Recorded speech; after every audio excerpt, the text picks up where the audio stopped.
This is Thedas. Enjoy it while it lasts. What do you mean? What do you mean? What do you mean? Hello, it's Ash. Hope you had a lovely Dragon Age day. Today we'll be doing a nice little wrap-up of that day, what happened, what you need to know, and what to expect going to 2024.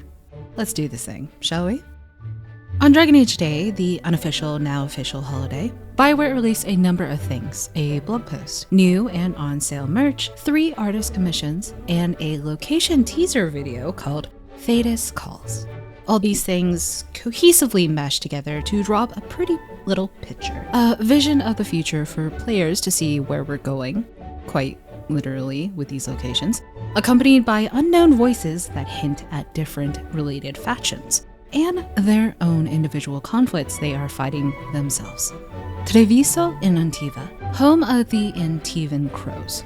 The blog post notes that something, however, is amiss, and they are set on uncovering the source. We also know from the short story As We Fly, as well as the book Tevinter Nights, that the Antivans have been struggling with the Qunari invasion, more specifically the Antam. But this thing that's amiss may be another plot point not discussed so far in any of the stories. This Antivan voice, made evident by the blend of Spanish and Italian accents, takes on a protective role of their nation, as they should. When one thinks of the leadership in Antiva, they don't think of the monarchy, they think of the House of Crows. And we always will. The Crows rule Antiva. Then it turns to a masculine voice from Ravane, mentioning the rise of risen gods who have come to deliver the world. The blog further mentions that the Lords of Fortune no longer hold dominion over the coast of Ravane, as dragons are starting to pillage their ships. What we know so far of the Lords are that they are prolific treasure hunters, but as far as their philosophies go, all we know is that they worship only one thing: gold, and they even wear it head to toe. So, for this line to come out while we're talking about Ravane, who is speaking? Shifting to the Anderfels in the far west, quote, tremors have been creating disturbances of late, including a noted storm of ominous intent that has darkened the skies. Whatever may come to pass, it looks like the Grey Wardens have been handling this alone, as per usual. The Grey Wardens in their headquarters, Weishaupt, have always been somewhat isolationists, especially after the slight treason and those events during Inquisition, and of course previously the entire Ferelden branch getting wiped out.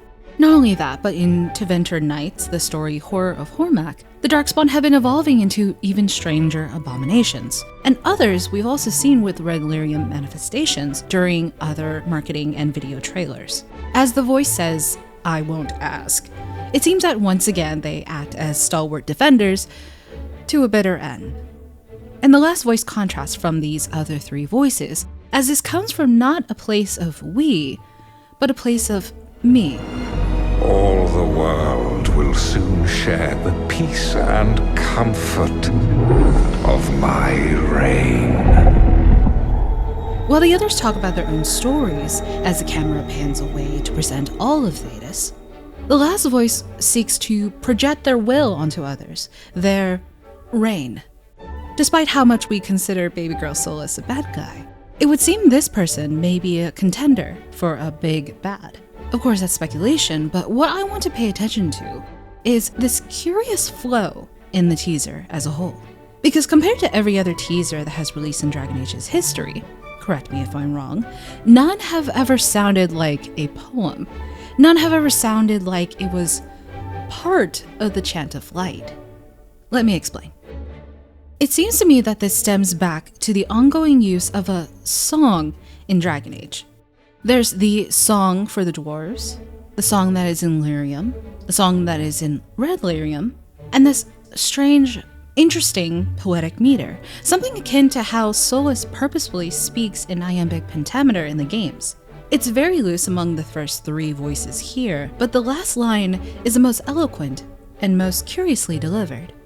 All the voices in the teaser, 1, talk about their ethos and motivation, and 2, are somewhat unified in their struggles, despite the discordant pattern in how each line is delivered. There's interpretation of the Andrastian faith about the Chant of Light, If the chant is sung across all of Thedas, then the Maker will return.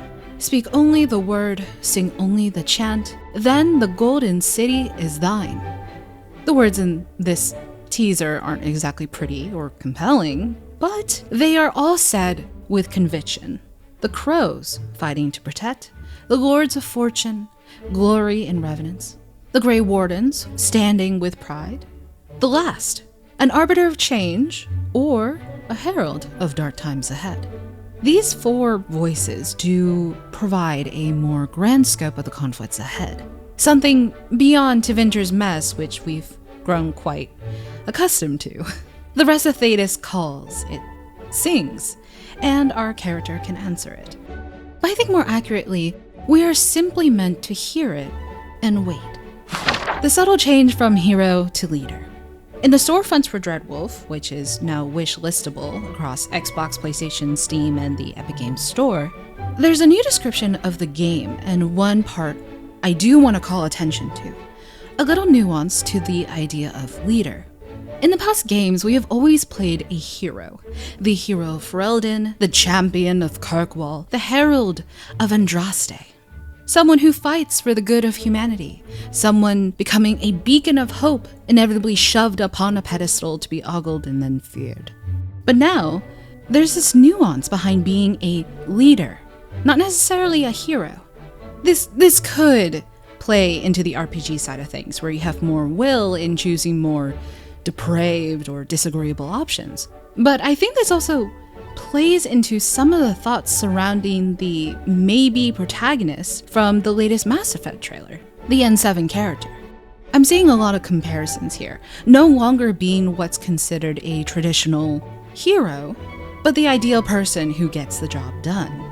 I wonder if this is what's happening here. BioWare shifting their narratives, or rather how they approach protagonists, to be less of a classic hero cast in marble, and opting more for someone shifting in the dirt, making your mark, but not necessarily doing brand deals about your favorite store in the Citadel. A separate way of storytelling without much emphasis on the politics and grandeur we've come to expect from BioWare games. What does a leader mean? What does a leader do? Who is our character? Lastly, I wanted to talk about what I consider the most confusing part of the teaser, and probably the most relevant to everyone here. What does a full reveal mean?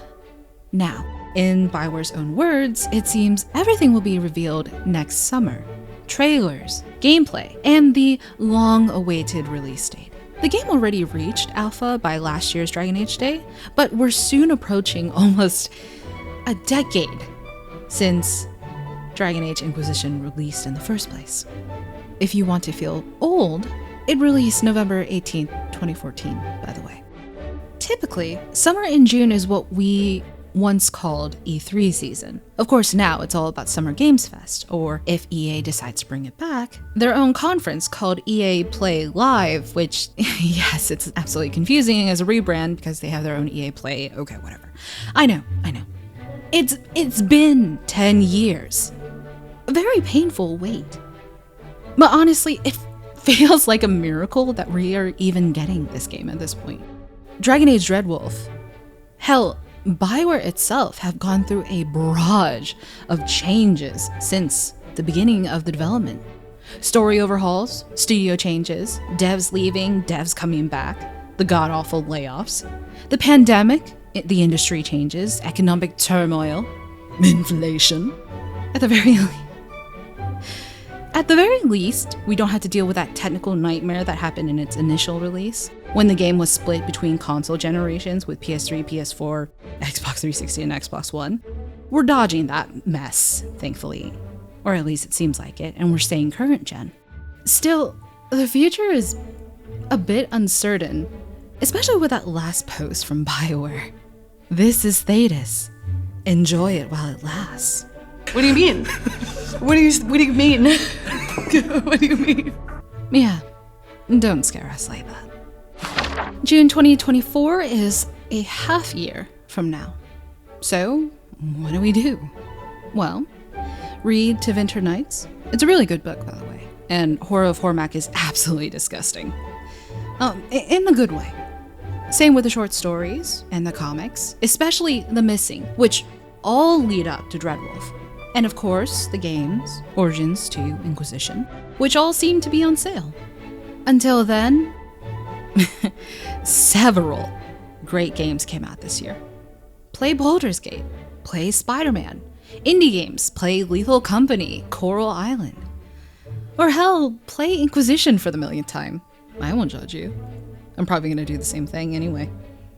We likely won't see a single thing out of the Game Awards from BioWare, so best to just enjoy the games that came out already this year, which is arguably the best one we've had in a very long time. For the gamers, at least. Until then, I'm off to the void. I did mention I'd come back, but as I mentioned in my last community post, I still have some things to clear up with my second self. In the meantime, I am on Twitter X and Blue Sky as Lady Insanity, so if you wait to follow me there, well, I'm there. Until then, see you next time, and as always, Finadel and Unsol.